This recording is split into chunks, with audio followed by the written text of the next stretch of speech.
Good morning from Vallelunga. We are 20 miles north of Rome and we're in the rain for the final day of the FIA Motorsport Games. We're getting ready for race 2 for the GT Cup. It is going to be a start behind the safety car. The weather forecast for the day is grim to say the least. We have had a number of very heavy showers in the last 2-3 hours this morning. There's quite a bit of standing water, but on the plus side there is a fine grid of cars and, if the weather permits, a great day of action here at Vallelunga ahead of us at this very first FIA Motorsport Games, which has been a real hit. We've had not only GT cars, touring cars and single-seater Formula 4 cars, but drifting, karting slalom and the Digital Cup as well, and it really has been a great weekend. Let's see what the final day has in store. This promises to be another dramatic race, 1 hour of GT action with mandatory pit stops, driver changes, maybe tyre changes as well. David Addison and John Watson trackside. John, a welcome return to Vallelunga for you, having raced here in black and white. Well, yes, I did, having raced here back in the almost prehistoric days. Came here 69 for the first time, and the track ran, I think, in the opposite direction. The pits used to be on the outside of what has turned 14 today. And then I actually raced here in period in Formula 2 in 1971. It's a great little circuit, and this is how the grid is going to line up for race 2. Now, it is Japan that took pole position in the qualifying session, one driver, one session, and race 2 is started by the, in theory, higher graded driver. It's kind of pro-am, it's sort of bronze and silver graded drivers that we have, or 2 bronzes over the course of the cars, but it is the notionally high-graded or quicker driver that will start this race. The way that the grid pans out for the final, which is where the medals are awarded, is that in the GT races you get a point for where you finish, and that means if you win you get 1 point, if you are 22nd you get 22, and it's the nation with the lowest number of points that will be at the front of the grid. Japan is at the front of the grid for this race, and so is our reporter Dakota Jane. Hiroshi Hamaguchi starting on pole today. Now the weather has just stopped raining briefly, but you're used to a bit of rain from Japan, right? You've got a few typhoons there. Sure, I guess I do, and we had a bit of bad luck yesterday, and but we've shown that we have a good pace here, so let's see how it goes today. Now Yukio had the fastest lap of the race yesterday. He was absolutely flying from the back of the field. Today you've got to have a bit more luck, as you said. Exactly, and I just need to keep the position where Yukio finishes, and we'll be on the podium. Very good. Good luck. Ganbatte. It was a puncture that did for Japan in the second stint of the race yesterday, and the car dropped back. Oddly, the puncture happened on the restart lap, so we'd had a red flag, long interruption of over 20 minutes, then safety car restart, and on the proper green flag restart lap, the tyre went, and whether it ran over damage, the team hadn't been able to get an answer when I'd spoken to them straight after the race. However, it was a big knock for Japan. Yesterday's race was certainly eventful, and it was affected by the weather and by tyres and cars going off the road, but we did have this red flag in actually probably easier conditions than we're facing now, John. Well, I think, if you want to believe in global warming, you might say the Mediterranean has spilt into Vallelunga. We're only a few miles from the shores of the Mediterranean. We've had this rain squall, and it has been biblical proportions, and they've come through maybe every 30 or 40 minutes, and we're going to have a safety car start for the start of this event. It will be another 10 or 12 minutes time. The difficulty is there will be a significant amount of standing water around certain parts of the circuit. We have not yet seen what the circuit looks like in totality with this volume of rain on the racetrack. So big question mark for everybody behind the wheel. It's the senior driver, if you like, that will start in this race, so they are the ones that are going to adapt to the track conditions first. Let's catch up on the second row with Australia. Stephen, not such a bad place to start in the second row of the grid.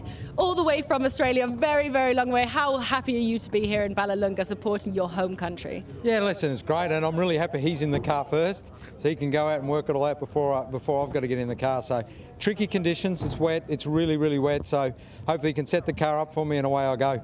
And how have you been racing with your son? Is it difficult? Is it fun? No, it's great fun. When we take the opportunity, we both race in different series, but to come and do an event like this and race together is fantastic. Yeah, he's a good kid, and I think he'll do a good job.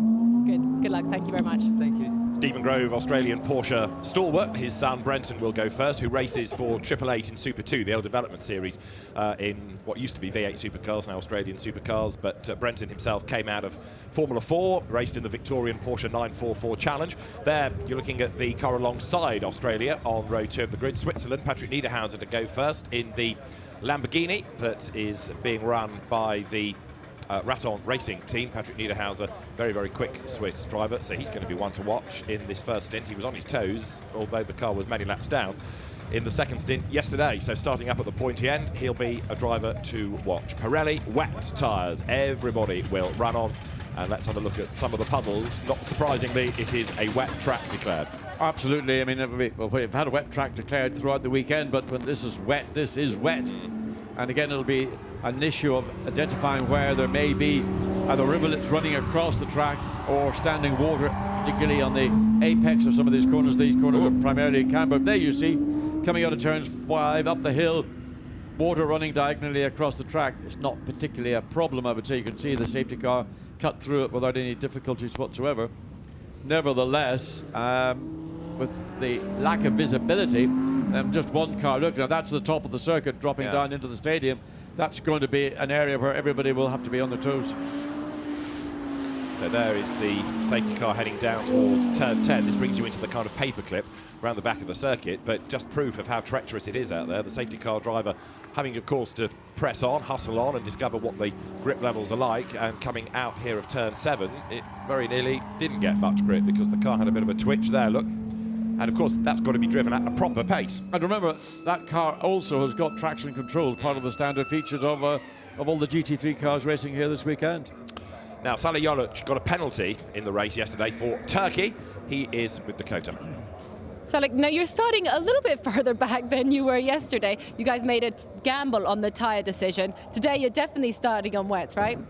Yeah, I don't think we gambled actually. Like we just did what we were informed, and like it was a funny decision by the organization to extend the race for 20 minutes after everyone is out on the grid. But it happens. Now today we start a bit further back, and only way is to go forward. So let's see. Now, as we can just see behind you, the sun is starting to peer out. Is this going to be another gamble today? No, I don't think so. It seems pretty wet all day, so I think it's going to be like showers and off all day. So we'll see. You sound very confident. Good luck for Turkey. Thank you. Yeah, yesterday, just to finish the point that Salih is making, the clock carried on ticking down.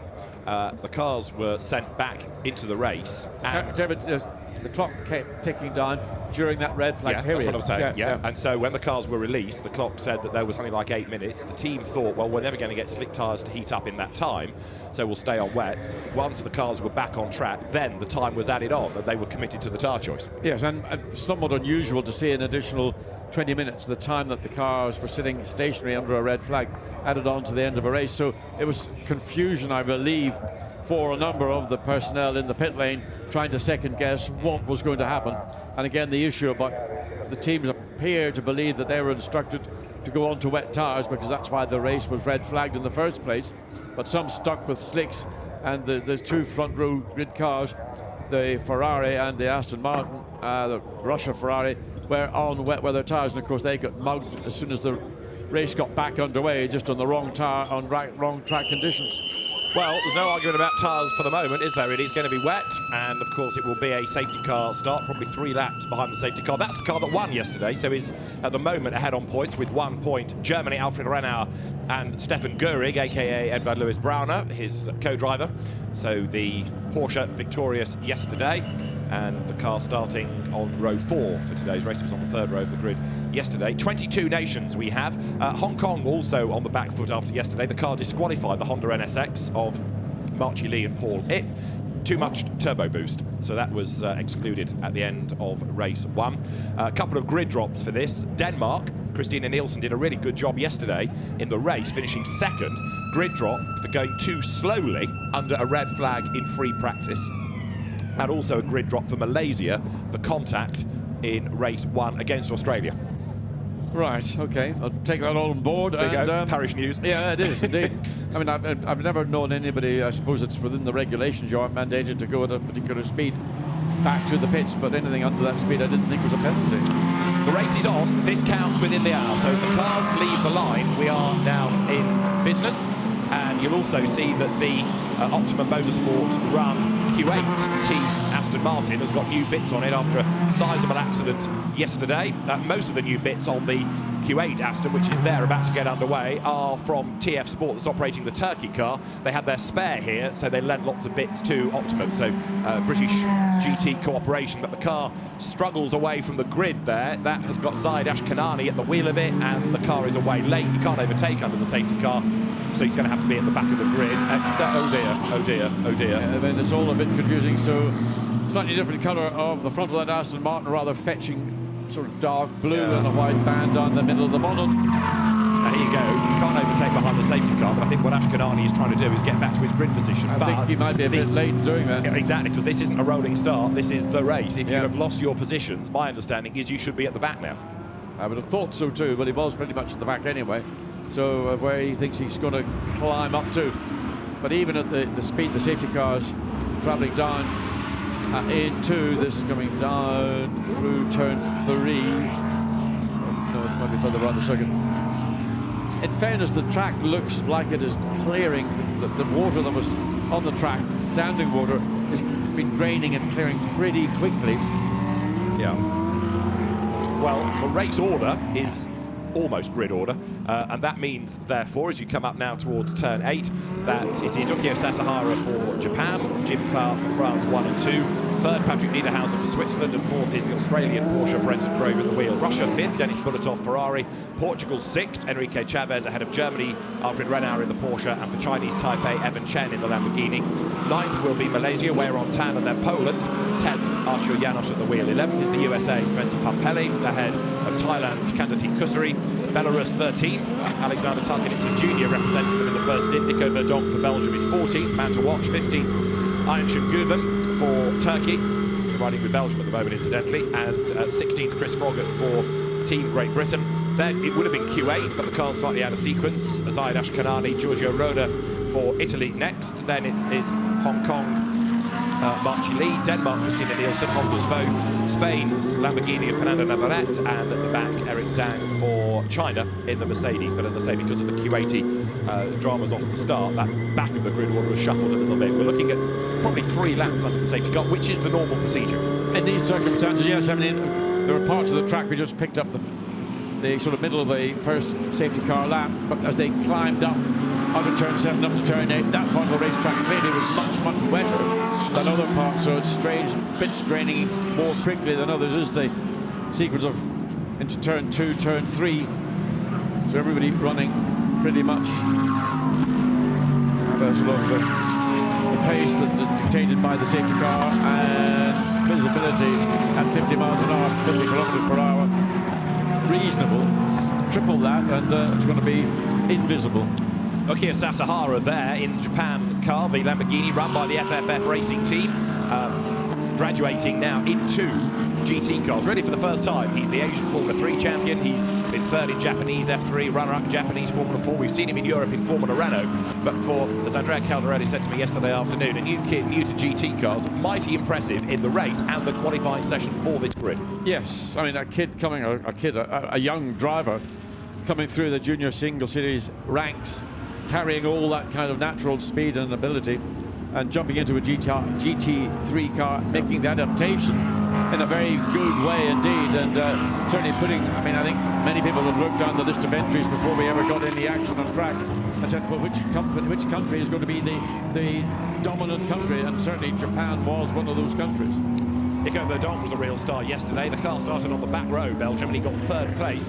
We were expecting maybe 2nd, but he just got stuck partly behind Christina Nielsen, and then found himself being attacked by cars that were 2 and 3 laps down that had the pace, and so they were able to get past, but that affected Nico Verdonk's run, but he was really pleased with the podium. The car did get a time penalty in the end, which dropped it down because of an incident with Louis Machiels. So sadly, what was 3rd place over the line ended up being 8th place at the end of the race on the amended result. So 3rd over the line, but 8th on the classification. Real shame for Nico Verdonk. Yeah, and of course, correspondingly points. Yeah, indeed. So it's a lower grid position potentially, but it all hinges really on the main race, the 3rd race. Touring cars and F4 get 2, GT gets 3. So coming out through turn 11 into 12, 13. Slow-ish, or the slowest bit of the racetrack here at Vallelunga, 4 kilometers around, 14 corners. turns 12, 13 amongst the slower, but for some reason, some of them, the more problematic corners. This is the exit coming out of 13, then the short run down to the parabolic at turn 14. Slight banking all the way through. And whether drivers, once this race gets underway, whether they will be opting, as they ordinarily do, for the wet weather lines around corners, which means normally you go the high line around a corner rather than taking the traditional line. But this will be an issue when the race gets underway. The visibility coming into the fastest section of the circuit, particularly into turn 3, will be quite, let's say, testing. Absolutely right. And who are the brave drivers going to be? And of course, what they would like is for the road to dry, and at the pit stop window, perhaps then be in a position to combine the driver change with a tyre change. But they don't want to make 2 stops if they can avoid it. I think a tyre change to a set of slicks right now would be probably optimistic. I mean, I know it's Sunday morning, it's only coming up just after 9:30, and there's every reason to be optimistic.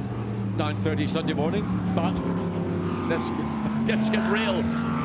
There's an awful weather front coming in over the entire sort of peninsula of the Italian nation, and Rome is kind of in the middle of it. You can see just behind the images we saw a second ago, cloud banks just building and building and building, and they just dump a mass amount of water onto the racetrack. I mean, virtually that would probably be a red flag situation. Well, right now, as I say, you've got the silver graded drivers, the higher graded drivers in. If anyone can cope with the conditions out of the pair in each car, it would be these drivers. However, if that rain is coming, it's going to be the lower graded driver, the bronze, that comes for it. There is Jim Clark. We've not yet been told about the safety car peeling in. This is lap 3, so maybe there's this lap and it'll peel in at the end of the next. The teams there in the bunkers, including Adam Christodoulou, who's here with Eric Zhang for China as his driver coach. You've got Jean-Luc Bobelic at the far end looking on. It's amazing actually to see not only who is here racing, but who is here both in terms of drivers and engineers across the different nations. Some old familiar faces. Well, the teams are familiar teams, but it's the lineups in those respective teams, because they are simply silver and bronze drivers.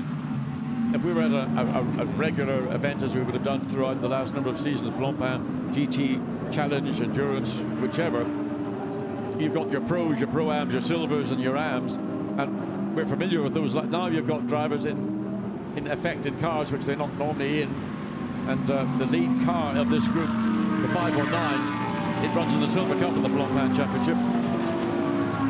Well, it is Hiroshi Hamaguchi looking on. There's the spray through effectively turn 2, the so-called Curva Grande. There, it looks properly grim, doesn't it? Safety car in this lap, though. Well, look, it's getting, again, hate to be a pessimist, but just that dark, dark cloud beginning to roll back across, be coming from turn 14 all the way across the circuit. So let's hope that the decision to release these cars at the end of this lap is one with taking into consideration the circumstances. Well, looks brighter over certain parts. That's looking from turn 8, turn 7. Yeah, turn 7. This is the new loop, the 1 kilometer extension that was built in 2004 to extend the circuit to that 4 kilometers in length. The other element for the drivers in this is, of course, yes, you want to finish well and get the best points you can, but equally you want a car available for the main race. A lot can happen over an hour in that main race, so really you want to get through this. The heroics can come later in the day. Certainly it will be testing. I mean, I keep using that word. It is, for those in the middle and the rear of the field, visibility will be totally negligible. And that's what look, put the headlights on, put your LEDs on. Exactly. Welcome to the 24 hours almost. It's looking very gloomy, isn't it? Although some people like grey as a colour. It's very grey overhead. You've got all that shades and all the usual stuff that goes with it. And there's the grey Porsche in this as well, of Thailand, which has got Kandati Kusiri at the wheel before he gives over to Vutikodin Thrupuvasak for the second stint. Right down through turn 11 they come. The teams looking on from the pit bunkers. All the garages have the cars turned around, so they're facing out into the paddock, so the fans can come and have a look. And we are about to go racing. The green flag is ready, so we've had effectively 10 minutes plus of safety car running. But race 2 for the GT Cup is about to get underway. Watch Jimmy Pla in the Mercedes behind the Lamborghini. He will want to put that car into the lead at the earliest opportunity, and he's got all the credentials to make it happen. Here we go then, Sasahara, less experienced, a GT racer with a real star behind him. Jin Pla in the Mercedes, which is a car good in these conditions, and look at him, he's right there on the back of Sasahara, down towards turn 1. With 4 laps in the book, we go racing, and Sasahara has got the visibility, but he's the pioneer in terms of finding out at proper race pace where the grip is, and the Mercedes drops back a couple of lengths as they drop down now in towards turns 4 and 5, into Chimney 1, Chimney 2, through that right-hander. You've got in 3rd place, look, Patrick Niederhauser for Switzerland. Australia, 4th, really good stint so far from Brenton Grove, keeping at bay. Bulatov for Russia. 6th is Portugal, Enrique Chavez, as the spray is spat into the face of Jin Pla as they power up the hill, and here comes the Mercedes. France looking for a way by. Sasahara for Japan goes defensive. He went defensive very early on the run-up in to turn 7. He's run wide, he's run off the track. Jimmy Pla has applied a little bit of pressure, but Sasahara thinks he's got it back. He has. He's gone the long way around, the more grippy way around turn 7, and has retained the lead. Look, you can see everybody is delighted, but again, under brakes the Lamborghini, darting left, darting right. So Sasahara is doing a great job under extreme pressure. Jimmy Pla knows that he can get his Mercedes ahead. He more than likely could maybe stretch the advantage, but looking now coming down into turn 10 one way.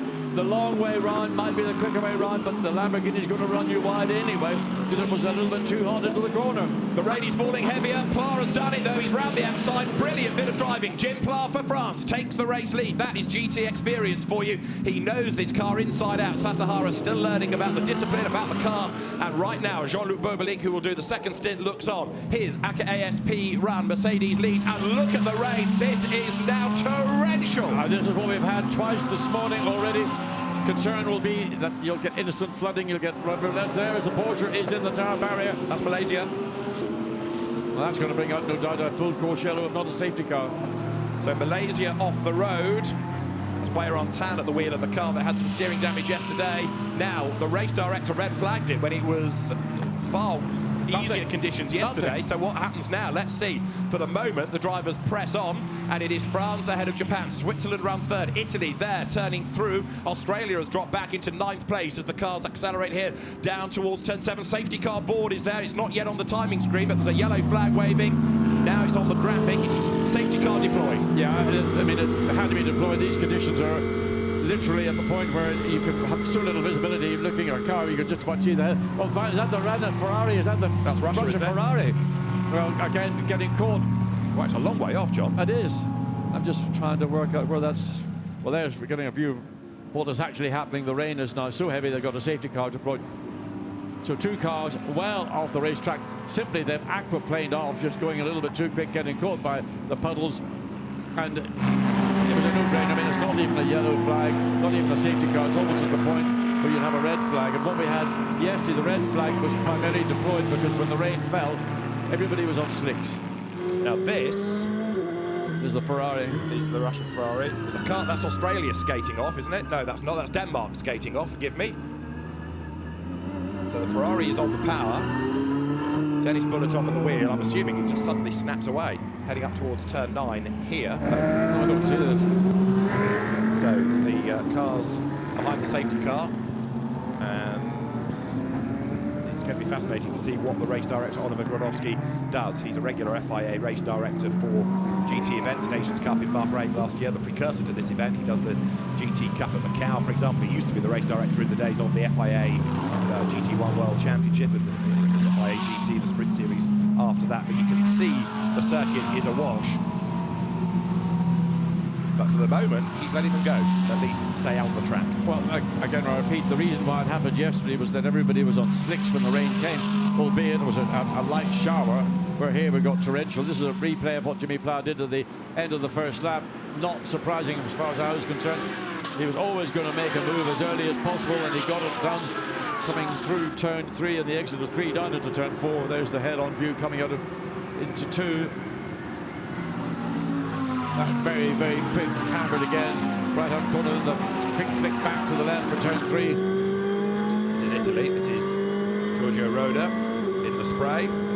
Doesn't look too bad at that point on the start of the race, if you like, the proper start. Remember, the camera actually has got a better ability to cut through all that muck than the human eye has, so what we're seeing is slightly uplifted from the view of those incredible cameras. And this is Belgium, Nico Verdonk behind.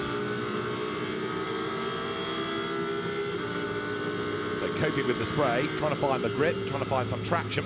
So Russia off. And of course, the viewers at home were expected to see three cracking events, three different categories, 4 cracking events. And certainly in regard to the GT3, where you've got those 1-hour events, driver changes, wheels, tires, all the usual involvements. And these GT3 cars have looked stunning, absolutely stunning around the Vallelunga circuit. Indeed so. And also I feel sorry for the nations that have come from far and wide. I mean, if you've come all the way from Australia and you are now staring at a day where you don't get much mileage in, you'd be a bit frustrated. However, these things happen. Everybody knows that weather can affect motorsport. We've had some great races thanks to rain. Sometimes it's just too much rain. And there, the pit lane is getting full of puddles. The safety car stops at the end of the pit lane. Bruno Correa, the FIA safety car driver, and he will, on instruction, lead them away. Some of the cars look being covered. They have to sit in the fast lane under the ranks. Yeah, I mean, but these cars leak like a sieve. I mean, they're not just showroom stock Lamborghini, Mercedes, Porsche, whatever. They are race cars, and they don't have maybe the trim detail that a production car that you get in a showroom. But thinking about the rain, if you think back to July, David, at Spa 24 hours, in the early hours of Sunday morning, there was a 5-hour red flag delay for rain. At least there was time for a nice Belgian beer. However, well, breakfast at Porsche as well. That's true. 20 minutes we are away from an update. That all depends on the weather. So as soon as we know more, we will bring that to you. But what you don't want for 20 minutes is to listen to Watty and I prattling. So what we'll do is leave you in peace. We'll leave you with 1 or 2 arty shots of the waterfalls and the rivers here at the Vallelunga circuit. And at 10 minutes past 10 local time, we should have more news. We'll be back then for hopefully an update on the resumption of GT Cup Race 2 here at the FIA Motorsport Games. See you in a bit.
Allora, per tutte le postazioni non implicate nell'incidente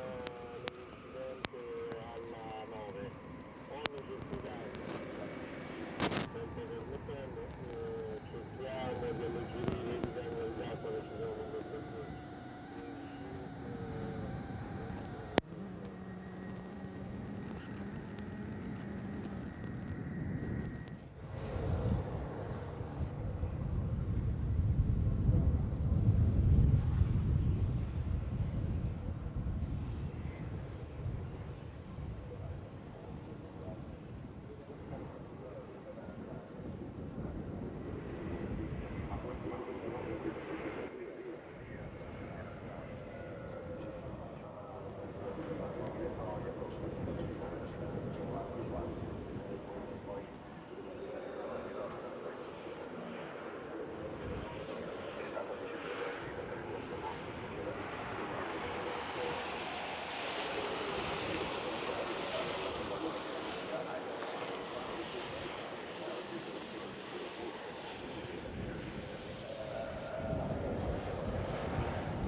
Solo al terzo tentativo, una piazza siciliana, Federico Sceriffo ha avuto la mente sul mezzo interno, portando a quello successivo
e poi appena il successo naturalmente questo tutto sarà visitato, avremo la figura, la cerimonia di figura di questa prima storica edizione del sia Motorsport.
Welcome back. We are looking forward to a restart of Race 2 for the GT Cup here at the FIA Motorsport Games. If you missed the first element of the race, or if you've been away to have a very large cup of tea, then welcome back to a drier circuit. We had torrential rain just as the event was 2 or 3 laps in. We started behind a safety car because of a wet track this morning after lots of rain early on.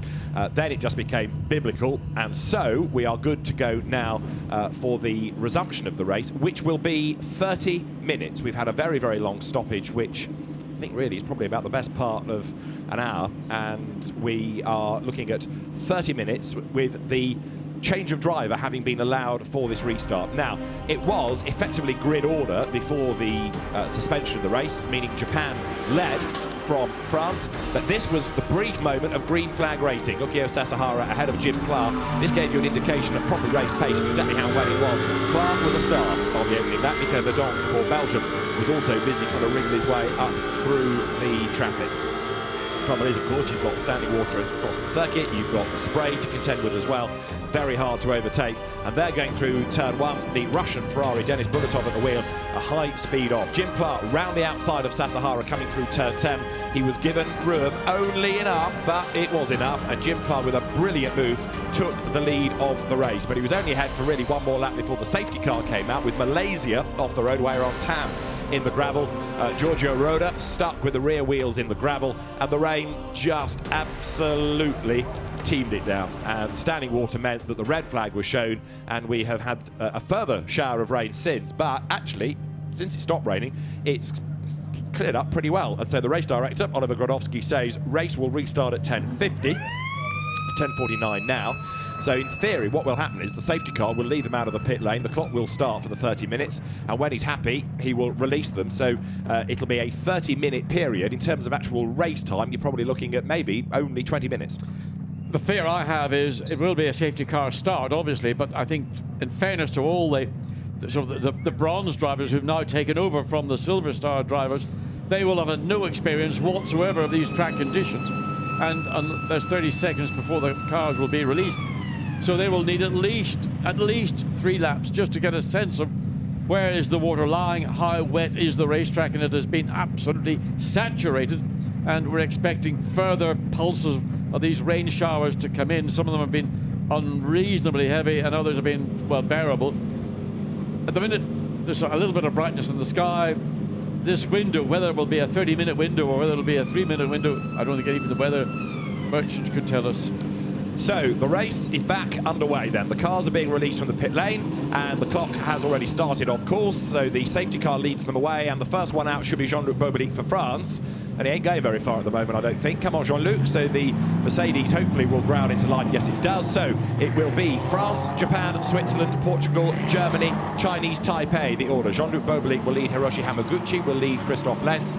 Then Miguel Ramos ahead of yesterday's winning nation Germany. Stefan Göring takes the car over, and then for Chinese Taipei it becomes Hans Lin. Andrzej Lewandowski for Poland is 7th. 8th is Stephen Grove for Australia. 9th Louis Machiels for Belgium, and Rob Ferriol, the American representative, is 10th. 11th Alexander Tukinitsa Senior for Belarus. 12th for Thailand will become Vutikordin for Puvasak.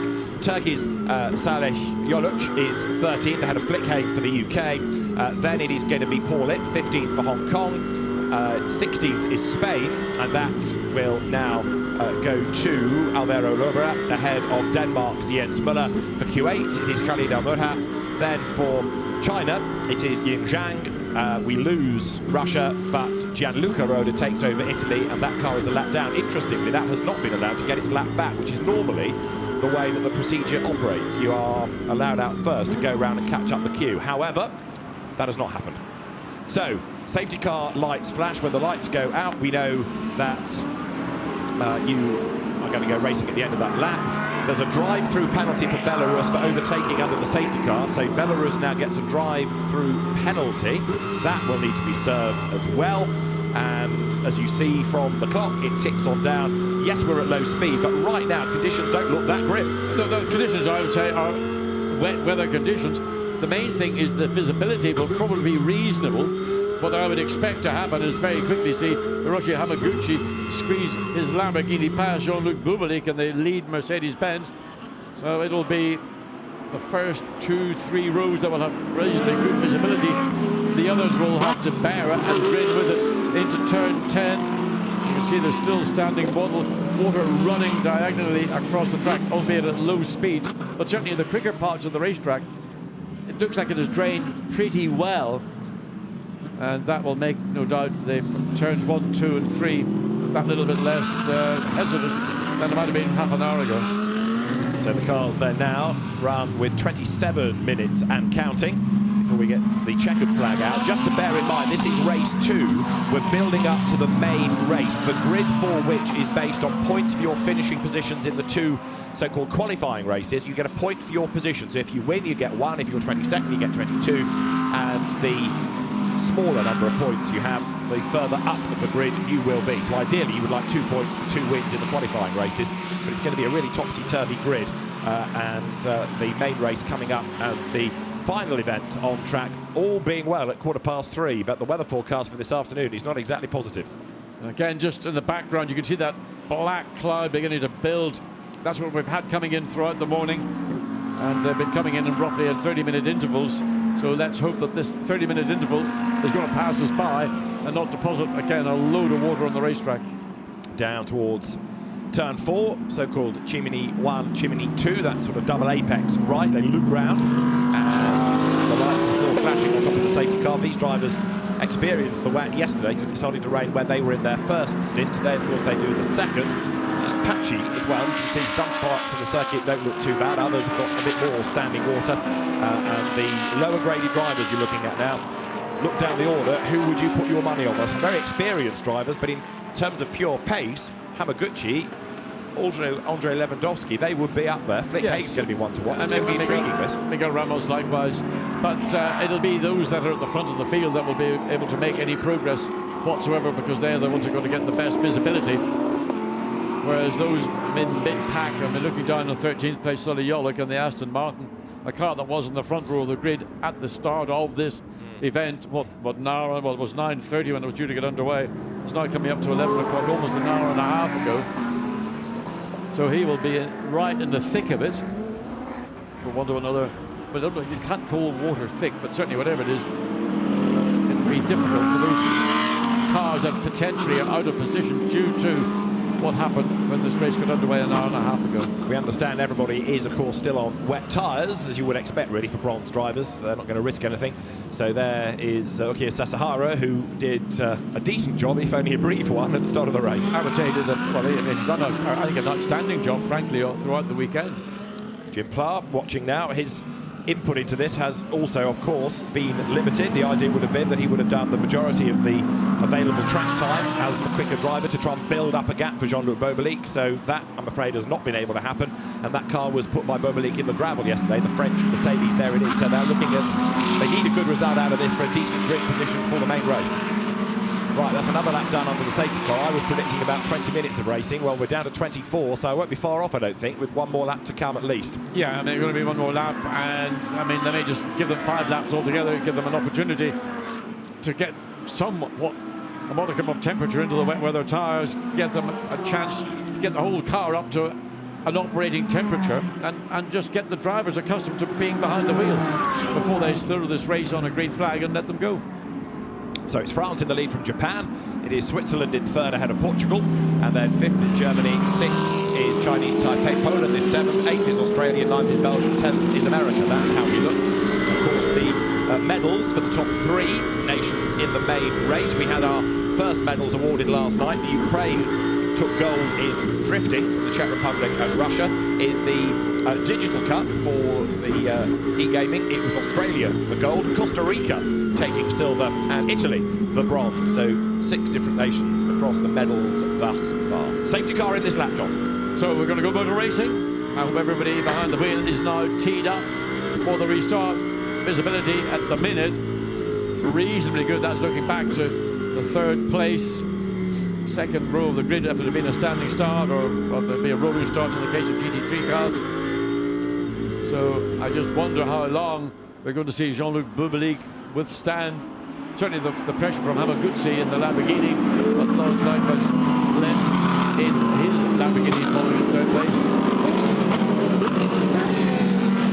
So Hamaguchi, we know from being Pro-Am champion in the Blancpain GT World Challenge Europe this year, a very, very competitive driver. He's experienced. Jim Pla with a slight sense perhaps of knowing what's coming, which is that Jean-Luc Bobelic, experienced he may be, but I think Hamaguchi is the quicker of the two. That lead that he had secured may not last very long. What about the others? Ramos, Göring. I still think Lewandowski for Poland's going to be worth watching in all of this, but with only 20 minutes and a bit, he goes. Miguel Ramos, I can tell you, is all over the back of Lenz's Lamborghini, so he is going to get, as soon as possible, down, try to put himself into fourth or third place, look for second, but well, the race is going to go green as they come across top finish line. And Jean-Luc Bobelic has boxed the back up a little bit. He's not yet accelerating. He's leaving it to the very, very end. In has come Belarus to serve the drive-through. We go racing then.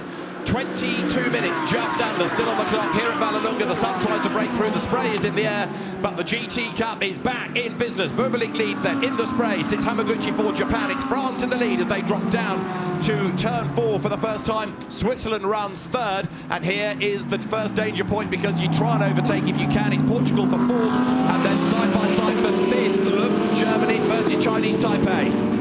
Well, everybody's been pretty well behaved. They've gone through turns 1, 2, 3, 4 and 5. Taipei ahead of Germany, that's the first change in the order. Australia, look in the Porsche, coming up against Poland, and this is the view from Belgium. Louis Machiel's in the spray, he can see practically nothing. And he's got to find his braking zone, he's got to look out to the left, to the right to get a reference point, and that is not a lot of visibility. So be patient, you've got another 21 minutes of this race. Louis Machiel, don't try and win it in turn 7.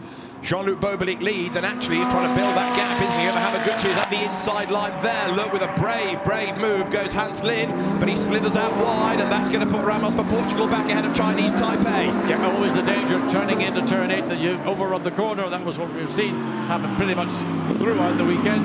Jean-Luc Bobelic on his opening lap of this race proper has managed to do a good job keeping the field behind him, but in fact stretching the advantage. He's got the clear air, clear visibility, clearly. And now you're seeing Hamaguchi has just lost that position to Christian Lynch down into turn 11. I'm surprised at that. I thought that Hamaguchi was going to be on it and charging to the lead. Good effort that, isn't it, by Christoph Lenz, then experienced Lamborghini racer, enjoying these conditions seemingly. Then in fourth place, it is Portugal, Miguel Ramos. So right now it's France ahead of Switzerland.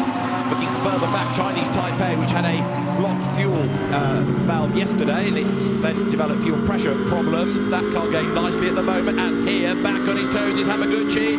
The Lamborghinis are together for second and third. Switzerland versus Japan as they come over the line. Bobelic leads for France. The gap is 11/10 of a second as they go by. Switzerland second, and here Japan crawling all over the back of the Hamaguchi, nearly on the back of Lenz there. Trying to get through in turn 3, thought the better one would back down. So Lenz second, Hamaguchi down into turn 4, but again going down the inside line, has to back out earlier. Losing the position unquestionably will be frustrating. Germany out wide, so Belgium has just gone 6th. Louis Machiels goes through. Also on his toes is Salih Yoluc, because he is working his way up the order into 9th place now. Last year's Nations Cup winner for Turkey. This is Hamaguchi's view, diving now down into turn 7. A twitchy Christoph Lenz ahead, 19 minutes on the clock. Look at the effort being put in by Hamaguchi. Yeah, looking slightly further down the road. Bobelic doing the right thing, going the long way around turn 7. That's the part of the racetrack that will have more grip, but side by side up into, and that's another place lost, but Lenz gets wide again. Lewis gives up 2 places, just too greedy coming into turn 8. Chinese Taipei, Hans Lin up to second, then Hamaguchi stays third. Lenz fourth. There's a whole queue of Lamborghinis here. Look, second, third, fourth, and Hamaguchi is back on his toes. Hans Lin doing a really good job there at the moment. And there's contact, and Hamaguchi's sideways, there's more contact. 3 times. That's brutal stuff.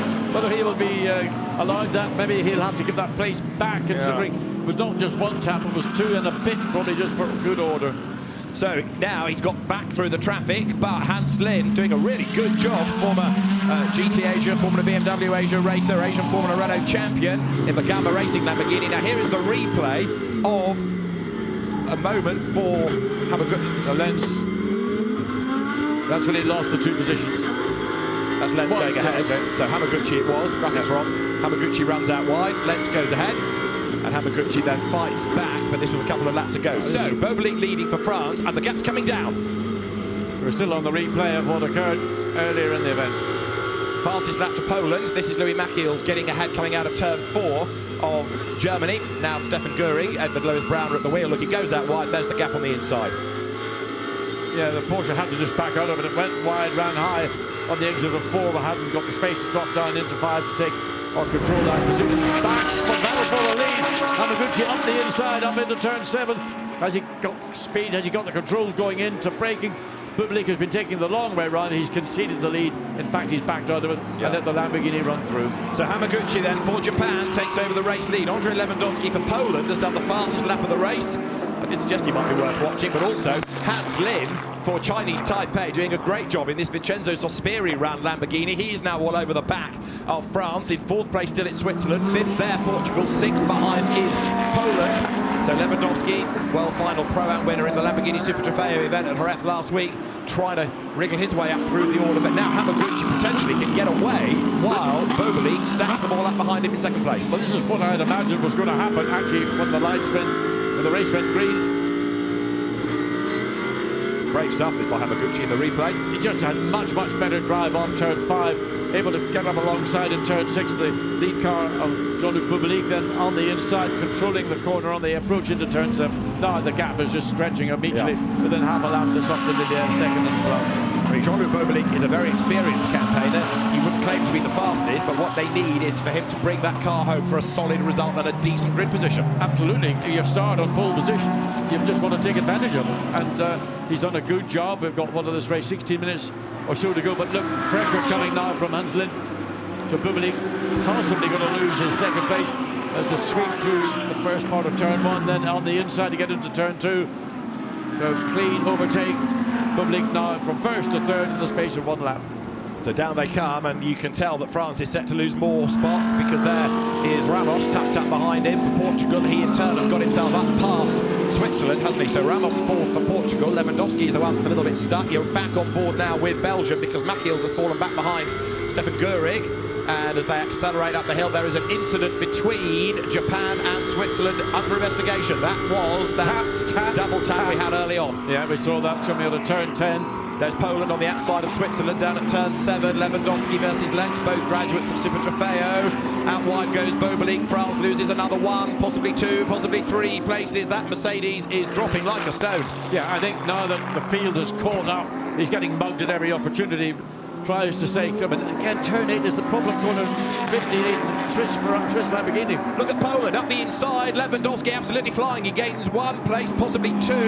Boblik has got a spot back as well. Here is Lewandowski on the outside line, down towards turn 10. Can he get ahead? Yes, he can. Can he claim the place? Yes, he can. Germany is on the attack as well. Look round the outside there. Goes Stefan Göring in the Porsche. He's run up the curb.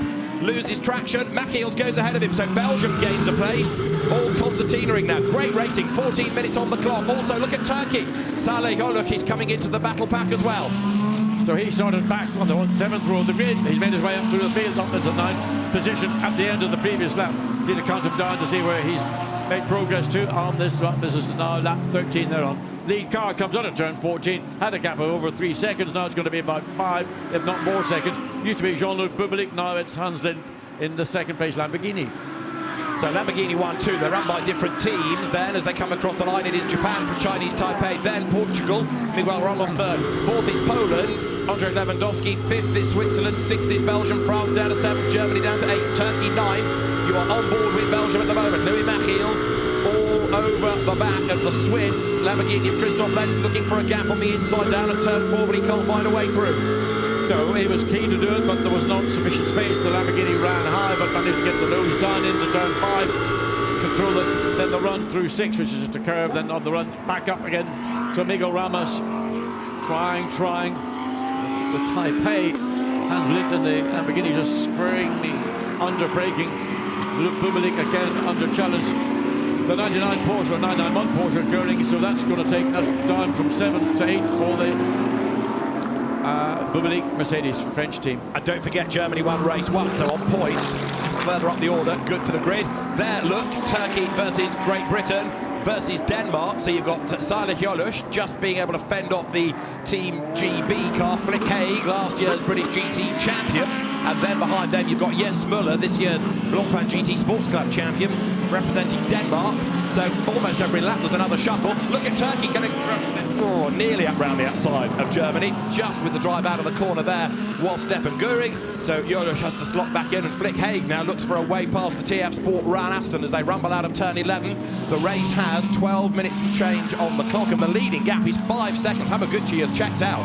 Yeah, and he's just pulling away. He's got a clear road, clear track, clear visibility, and everybody else behind being sort of backed up now. The Taipei Lamborghini in second place. Salagula, one of the favourites, Turkey, to retain the crown that they won a year ago. So Joloch in 9th place, still trying to find a way past the Porsche. He was saying to me in that red flag period that we had, he wanted it wet because the car wasn't really working in the dry, but really frustrated about yesterday's race as a whole. And right now, Jolosch is trying to fend off Flick Haig as Belgium. Louis Machiels has a look to get past Switzerland. Christoph Lenz, that is for 5th place. And Lenz goes wide. He's cutting across. Is there going to be contact? Nearly, but Switzerland hangs on to the place. Yeah, that was tight, but Louis Machiels ought to have had a little bit more drive, because he backed out of it just to allow the Lamborghini to drop down on top of it rather than have any potential collision. It's all bunching up 2nd, 3rd, 4th, isn't it? Taipei ahead of Portugal, ahead of Poland. There, look, Turkey ahead of Denmark. So Jens Müller goes ahead of Great Britain, the United Kingdom car. Flick Haig dropped back as they accelerate down now into turn 8. So for Turkey, last year's Nations Cup winner, Salih Jolosch, presses on and fends off Denmark, Jens Müller, in a car that went well yesterday to finish 2nd, working its way up the order. So in a way, the cork in the bottle is now Jean-Luc Bublik in that 7th position. The others ahead are managing to pull away pretty comfortably. It's down the battle. Ramos in 3rd place. Can he do anything with the 2nd place Taipei entry? Well, actually Ramos had a fairly big off coming down into turn 4. That car being repaired, running normally. Yes, they put them on the back foot, didn't it, though, with a non-finish yesterday in terms of points. And actually, Turkey got a penalty for that yesterday. It was felt that the Turkish car had edged it out wide and caused the incident. Of course, the team said absolutely not, but they're stuck with the penalty. Didn't affect the race position. That's Spain going through. Race leader then Japan over the timing line, 15 laps in the book. Hamaguchi has done the fastest lap of the race, and he leads by 6 seconds from Chinese Taipei Hans Lin. Portugal 3rd, Miguel Ramos right there behind him, and Ramos, with all of those years of experience, is hunting him down. It looks to me as if Ramos has got the momentum right now as we look back. So Bublik has got ahead of the Porsche. And that's Turkey, is it going off? No, it's Denmark going off, forgive me. So Jens Müller, like a wall of death, that on the banked curve, losing places, falls back behind Thailand amongst others. Right, so the Danish car was making progress, slides down again. And there, Chinese Taipei hanging on to 2nd place. Hans Lin, who's not the busiest of racers these days, wealthy businessman, turns out of the right-hand of turn 7. That's an indication of the lead that Japan has built up in this FFF Racing Team Lamborghini. 2nd, 3rd, 4th coming towards us. Chinese Taipei, Portugal, and then Poland. Andrzej Lewandowski pressing on here, doing a good job. So not much between 2nd, 3rd, 4th. Run down now into turn 10. Whether Ramos thinks this was too far back to think of it, he might have in his mind. The only way you're going to get past is what we've seen from other drivers is take the long way around, but the 68 Lamborghini is not giving any opportunity. Hamaguchi, driving standards flag. So black and white flag for driving standards for the contact earlier on, yeah. Okay. So he's getting the driving standards flag, and right now getting a real workover is Hans Lin. Yeah. Look at Lewandowski, 4th for Poland. Now that car 4th on the road, 3rd yesterday. So that's looking good for the grid for the main race, isn't it, right now? And Lewandowski might even be able to close on these two and gain a place. We're into the last 10 minutes as their Turkey fends off Great Britain, and Denmark comes back on the outside line. Yeah, Flick Haig just took the inside line going into 12, was not offering any opportunity to go. You can't really go around the outside of a corner turn 11, because then you're going to be a bit out of road before you get to turn 12. Race leading gap, 6.5 seconds. Hamaguchi still doing fastest lap after fastest lap as the road dries. Ramos up to 2nd place, having made that pass coming out of the exit of turn 14. So the gap between leader and 2nd place down, or up, they're hovering around 6.5 seconds. Right, Ramos then up into 2nd place, 6.5 it is. As up the inside, Belgium attacks Switzerland, and finally Louis Machiels, I think, has got the job done. No, not quite. Lamborghini's still on the outside. Yeah, but I think the Lamborghini came up the inside. No, it didn't. So Louis Mackey's made that pass stick. I would have thought that the Lamborghini might have been able to get under into turn 5, but Mackey's has made a stick. So let's look and see. I think down the inside, wide, wasn't it? You know, if he kept the Lamborghini out as he ran high, he forced the Lamborghini away off the outside of the circuit. So, well, that was circumstance or just good luck. I think it was more both. So that is a place gain for Belgium. That puts the Belgian car 5th, and it was 8th after the penalty yesterday. So 2 solid results heading its way. Jean-Luc Bobelic there for France is under attack now, because that's Thailand going through on the inside line. Vutakorn Inthrapuvasak gains the position. That's putting him 7th, and about to have a go for 8th is Germany. Yesterday's winning nation, Stefan Göring, all over the back of Jean-Luc Bobelic for France now. Yeah, Bobelic was really compromised in turn 8. He had to get out of the throttle, had to be patient, and that gave the Porsche following as opposed to the Porsche just on the overtake. So again, watch to see what happens coming down into turn 4. You can see where the Lamborghini is side by side, but just Louis Mackey just runs it up and off the racetrack. But they're not getting the attention from the wreck or the stewards to see whether that was considered to be a pass that might have to be given back again. We shall see. 6 3/4 minutes on the clock. Hamaguchi's advantage was going up and up and up. Now it's coming down because Ramos in 2nd place has just done the fastest lap of the race. So Portugal charging and has brought the gap down by nearly a second on that lap alone. Yes, but the clock's also ticking down. We're just 6.5 minutes of this race remaining. So he needs to find the best part of a second a lap over that of Hamaguchi, and that will be a pretty big ask for anybody to do in these situations. So there is the 2nd placed car for Portugal, and Miguel Ramos, vastly experienced driver, heads up the hill. It's another of the Attempto Racing run Audis this, along with the car of Belgium. Not a WRT run car, but an Attempto car. And another driving standards flag is going out, and it's going out to Louis Mackey for driving standards. That's against Lens. Yes, that's what I thought probably would happen.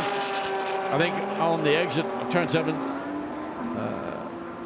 those Ramos are not round wide. I think he was slightly wide on the exit of 7, so the gap when they come across the line might be actually up to nearer to the 6 seconds than it currently is at 5.6 seconds. Wait and see. The timing and scoring will give us that story, but look to me as if Ramos was a little bit wide on the entry into turn 7.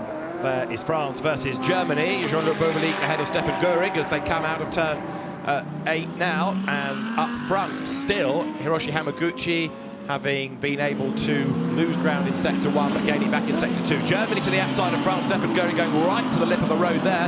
He is being caught also now, look, by the Ferrari behind, but we know that Gianluca Roda is a lap down after the car was in the gravel earlier on. So down through turn 11, this real paperclip section of the circuit. Mercedes versus Porsche, 2 very different ways of trying to get around the GT3 regulation. Rear engine car versus the front engine car, the much grunt and go Mercedes keeping the Porsche at bay there. Turkey versus Spain, and Sana Jolic is dropping back now down through the field. Well, the gap 1st to 2nd has remained stationary over that last lap, no gain, no loss. So we're now down to 4 3/4 minutes. So it's going to be more than a second a lap needed if Ramos is going to get anywhere near the tail of the Lamborghini before the flag will come out. Exactly right, as France and Germany go by. 5.6 seconds between the leaders. Thailand has now done the fastest lap of the race. Germany will go through here. Have a look at Italy, because that's on a different lap, but the pace in the car illustrates just how quickly Roda is going, except now Germany defends and Denmark arrives on the scene and rattles into the side of France. That was a very uncompromising Jens Müller. Yeah, I mean, I think Jean-Luc Bobelic just must feel he's like a snooker ball getting punched around the table, and on that occasion there was no particular intent, just there was 4 cars looking for the space of 1 car. Stefan Göring up towards us then, 8th at the start of this lap. Spain's doing quite well in the background, look, because there you can see the car in the hands now of Robera, working its way ahead of Bobelic, so another place gained for Alvaro Robera in this Racing Team Spain run entry. We've got 3 3/4 minutes to go. The lead gap is 5.6 seconds, but from Ramos' point of view from Portugal, he just needs a good finish, having not finished yesterday's race. Well, he's going to finish 2nd, and the China Mercedes runs again wide into turn 8. So the gap 5.6 seconds, and we've got 3 minutes and 30 seconds to go. So it looks to me, although the Hamaguchi makes an error. Oh, up the back! China punches the back of the Ferrari. Then he does it twice to America. A bit of bodywork comes off for good measure. So that for Robert Farrell is not going to be a disappointment in the gravel trap, and I'm probably not going to get out of the gravel trap without assistance. So that was the Mercedes in the hands of the Chinese driver, Yakui Zhang. Missed his braking point into the back. Turns around the back of the car, the Ferrari slides across and he's in the way, and Rob Ferriol is on the gravel, and that will be looked at by the officials for sure. Yeah, well, absolutely. And Mercedes manages to get up because it carried the momentum, but there Ferriol is buried in the gravel, and that's where he's going to stay until the checkered flag comes out. Unless we get a safety car and we finish behind that, because that is, with what, nearly 3 minutes of the race remaining, not going to drive out of there, I wouldn't have thought. Oh, no. Is Japan. Even with that rain, the impacting of that gravel will have it still make it very difficult to get out. So Ramos trying to run down that 5.8 second advantage that the lead Lamborghini has got, and probably with 2 minutes and so on the clock, it ain't going to happen. But they're not going to leave that there, though, are they, under green flag conditions, I wouldn't have thought. So right now, Andrzej Lewandowski for Poland, all over the back of Hans Lin, running out of time, needs to get on with this. The time might be even shorter than he thinks. They come up towards turn 8 now. There you've got the Lamborghinis together. Both of them run out of Vincenzo Sospiri's team, even though they're for different nations, of course, but the VS Racing squad operating both of these cars. Chinese Taipei having a much better run than yesterday. Another good, solid effort by Poland. Andrzej Lewandowski, very quick driver in Lamborghini Super Trofeo. He's done the fastest lap of this race. We've got less than 2 minutes to go. Wouldn't want to be sitting in the Ferrari if I was Robert Ferrell, because you're facing the traffic coming towards you. There will be double-waved yellow flags there to make drivers aware that there's a car or an issue. Contact between the two Ferraris. Which of those two is it? Well, one is Italy, and that is 71. The number 11 Honda of Denmark that have come to grief. And here is the replay, because... Up at the turn 8 again. Into the back of the Ferrari goes Denmark, and around they go. The Italian Ferrari, of course, is a lap down, but that was Jens Müller getting into the back. Really, wasn't it? Yeah, drive-through penalty for car 70 for causing a collision. That was the Mercedes of China that we saw drill the USA Ferrari of Rob Ferriol. We're on the last lap of this 30-minute restarted or resumed race, and Hiroshi Hamaguchi for Japan is set for a race win. And 6.4 seconds advantage over Miguel Ramos, who really realised time was running out, couldn't make any inroads into the lead of the Lamborghini, so just control my second place, take the position, take the points, and all good work under difficult circumstances, but with a track that really improved very dramatically. Now here's the replay of Turkey versus China, and they make contact and both end up running off the road. Around the outside comes Stephen Grove for Australia. So this is the fight for third place then. It's still between the Lamborghinis. Leader goes through, so it is Japan, Portugal, but Chinese Taipei hanging on to that third place from Poland. Andrzej Lewandowski all over the back then of Chinese Taipei. Can he squirt up the inside out of turn 8? He's going to try, but he can't do it, John. No, he didn't seem to get the traction when he needed it. So the Taipei Lamborghini managed to consolidate. Still, what, 5 corners remaining. Still under green flag conditions. This is the final lap. That's the Italy Ferrari limping on, and that is the race-winning Japanese FFF Racing Team run Lamborghini in the colours of Japan. It is Hiroshi Hamaguchi taking over from Ukio Sasahara, and so Hiroshi Hamaguchi, the car started on pole position, such as it was. It comes now down through turn 14, checkered flag at the ready, and honours in the FIA Motorsport Games GT Cup Race 2 goes to Japan. Hiroshi Hamaguchi comes across the line. An impressive drive from a very good driver. Second at the checkered flag is going to be Portugal. The experience of Miguel Ramos pays. Chinese Taipei takes third, and Poland over the line for fourth, ahead of Belgium in fifth. And it should be Thailand, that very attractive grey Porsche, coming through in sixth place. And Butikon in for Puvasak. There it is. And for seventh, Switzerland, Christoph Lenz. An incident between Denmark and Italy is under investigation. We had seen it. Eighth place goes the way of Spain. Ninth should be Germany, and the top 10 rounded out by Great Britain. So France, remember, that led with Jim Pla at the wheel. 11th, Jean-Luc Bobelic. I mean, in fairness, Jean-Luc Bobelic, he had the benefit of starting at the front and he controlled it briefly, but once he got mugged by the field, then he just went further and further and further down. One might say also for the 519 Lamborghini, the Japanese entry, they would have felt maybe this is justice after what occurred in the first GT race. That was on Saturday afternoon, when again we had a red flag situation and there was a confusion over what tire people were allowed to fit or what they should stay on or whatever, and then they got the tire cut down, so they've now received the victory which they felt maybe it was theirs to have on Saturday afternoon as well. Possibly so. Well, good drive by Hiroshi Hamaguchi. And so that, if you look at the results, gives the Japan 11 points with a win and a 10th, and for Poland 7 with a 3rd and a 4th. So it's going to be Lamborghinis up at the pointy end of the grid, but I still think Poland for pole. We will have a quite literal pole position possibly.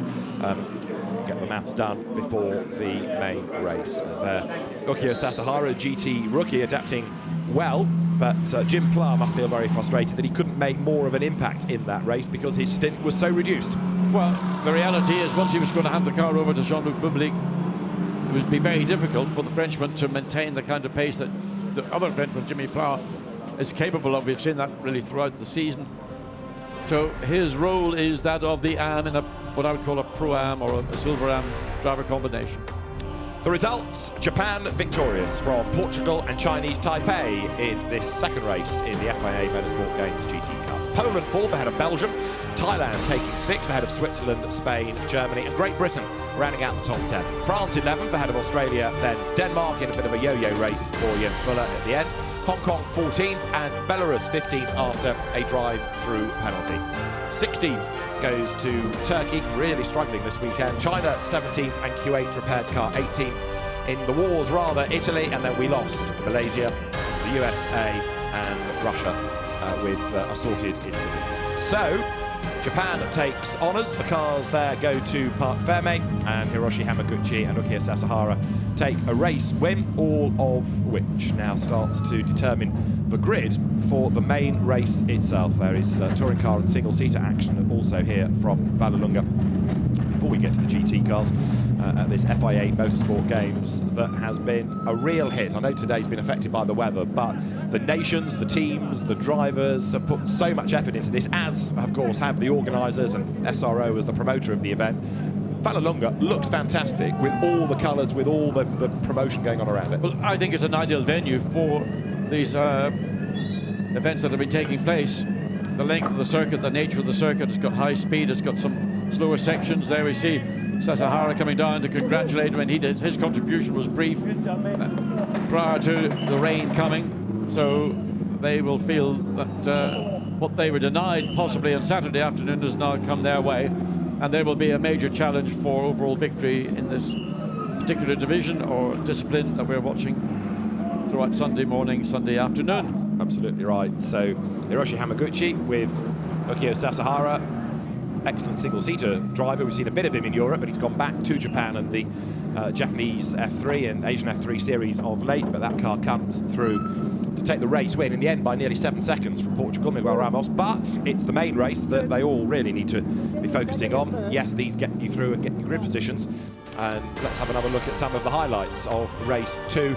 It started behind the safety car, of course, and then as the race blasted away, it wasn't long before Ukio Sasahara was under attack from Jim Pla. It was Japan versus France in the spray. Nico Verdonk was on his toes as well, trying to get the Belgian Audi up through the order as the car blasted up towards turn 7. That right-hander of Campagnano that looped around, but the weather conditions still far from ideal. As Denis Bulatov discovered for Russia, the car cannoning off the road, damaging the barrier and damaging the car. And the rain became very heavy indeed as Jim Pla went round the outside, picked up the lead of the race, but the race didn't last a whole lot longer because the Malaysian car was off the road, which brought out the safety car. Italy tripped into the gravel as well.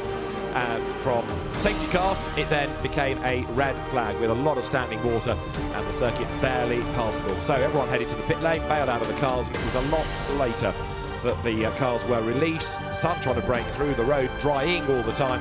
And so it was Jean-Luc Bobalik in for Jim Pla that led away Hiroshi Hamaguchi, and it wasn't long before Hamaguchi was on his toes looking for a way to get up past the French Mercedes. It wasn't easy. He did run off the road going through turn 8 early in his stint, and up into second spot eventually would come Chinese Taipei, but there was a real shuffle going on as poor old Bobalik for France dropped further and further down the order. It meant we had some great battles going on. In the walls rather, it was Denmark after a good run yesterday. Jens Müller was off the road a couple of times and getting involved in skirmishes. Good battle between Belgium and Switzerland. Louis Machiels for Belgium up past Christoph Lenz for Switzerland as they came out of 5. And then we had this incident that disposed of Robert Ferriol for the USA, courtesy of China. The Mercedes the battering ram that took it off the road. Then Denmark attacked Italy. That's being looked at by the officials. But through it all, despite a driving standards flag for contact, came, as you see, China being dispensed with Turkey. Through it all came Japan, and it meant that honours in race 2 went to Ukyo Sasahara and Hiroshi Hamaguchi. We'll be back for the main race later. See you soon.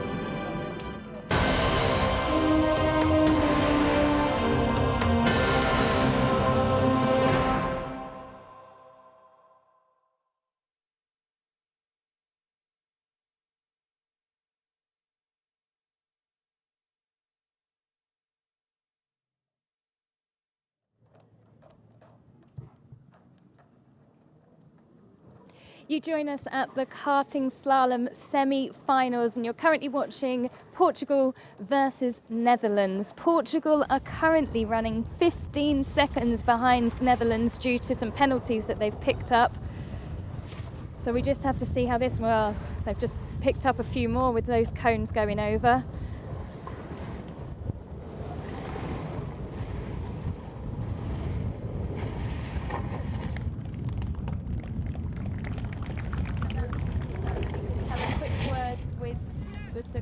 Schmidt to see where we're at.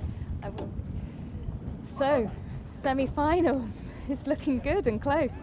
Yeah, very close. So now it's very soon we have the last two countries, and we could see through the whole event they're getting faster and faster and more precise for sure because they have some training. And yeah,